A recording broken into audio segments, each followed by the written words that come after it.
Nguyen Thi Phuong Thao, that's the woman right behind me. She's poised to become Southeast Asia's first self-made woman billionaire. You might ask how? Well, this is where things get interesting. She came up with a genius idea.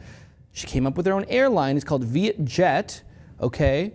But what's so special about VietJet? Well, she has beautiful stewardesses who are in bikinis who parade up and down the aisles and make everybody happy.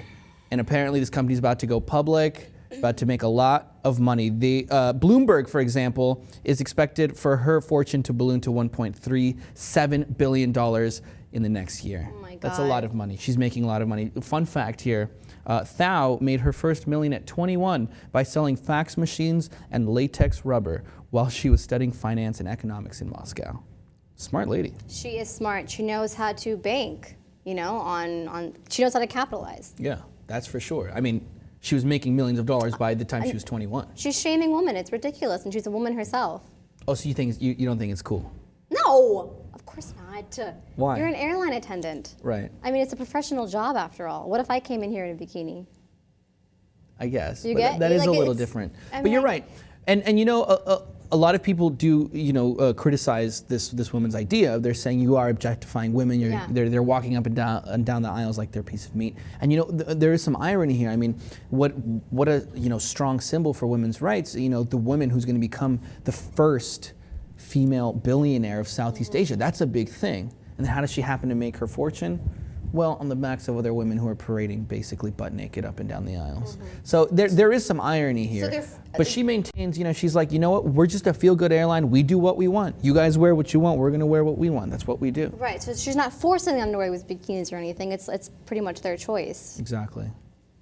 But the stewardesses, that's part of their outfits. It's like a themed thing. If they're going to, and the like, thing is they're happily doing it. That's what I mean. Yeah, you know, they're basically probably supermodels part-time. But you know, if they're going to a very tropical place, they'll put on like the coconut bikini thing. So it's kind of themed. Oh, so a themed. It won't necessarily always be like in a very, you know. Oh, but that's another theme. That's a little bit more covered it's like up. Aloha theme.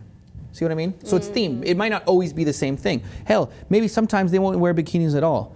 But a lot of the time they do, and it attracts a lot of attention. And of course, something like that is going to go unnoticed. It isn't going to go unnoticed, so of course it's going to raise, you know, a lot of debate and a lot of questions. It's kind of funny though, because Air France just came out with now that you can travel to Iran, those flight attendants have to be covered up and wear a hijab. Right. So it's quite the difference. Yeah, quite the difference. I just think it's like quite the irony in that.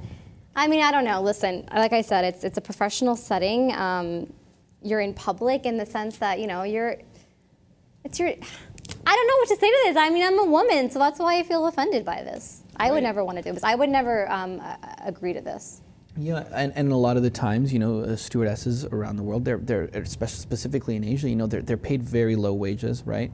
I don't know how much, you know, this picture is just making me laugh. I don't know how much, you know, they're necessarily paying them, but you know, a lot of the time these women, you know, it's not the job it used to be, right? When being a stewardess was this like really romantic thing where you would travel the world, you'd get paid good wages, you know, you were young and you were cute, and it was this whole thing.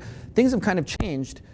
And she's definitely bringing that whole aspect of being beautiful back into the game. There's no doubts about that. Yeah. But you know, there's always that question of the wages of these women doing these jobs. Actually, I don't think a lot of them are happy about doing this either. Like you said, I'm sure they have to find a way to make a living. No one's forcing them to do it. No, but at the same time, I don't know.